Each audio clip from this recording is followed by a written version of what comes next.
Hi, friends. How many times have you heard this sentiment?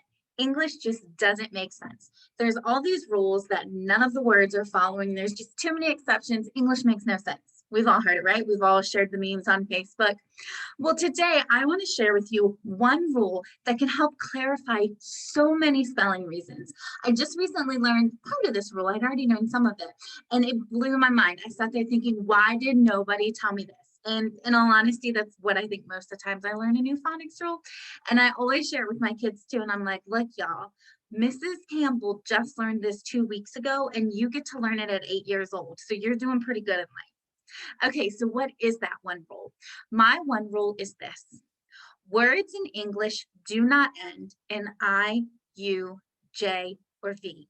This one rule can help clarify so many different spellings. So for those of you that are going to start coming at me, let me clarify a few things.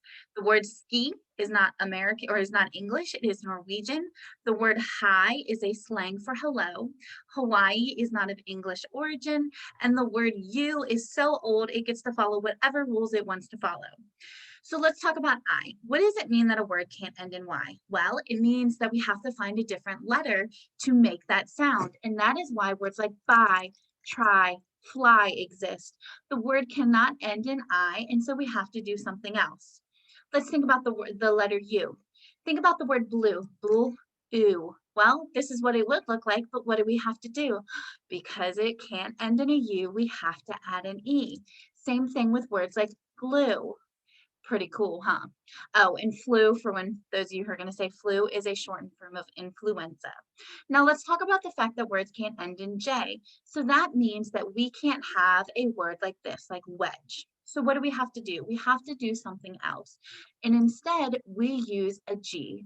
So let me give you one that doesn't use DGE because that's its own rule. Let's use the word large. It sounds like it would be this, right? But words in English cannot end in J. So instead, we're going to use a G. Well, that says larg. So what do we have to do?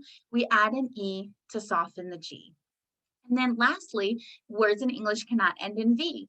That is why we have words like have, words like starve and carve.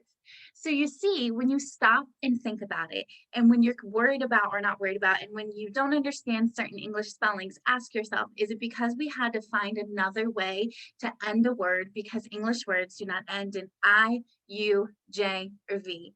I hope that that was helpful. Certainly know it was helpful for me. All right, see you soon.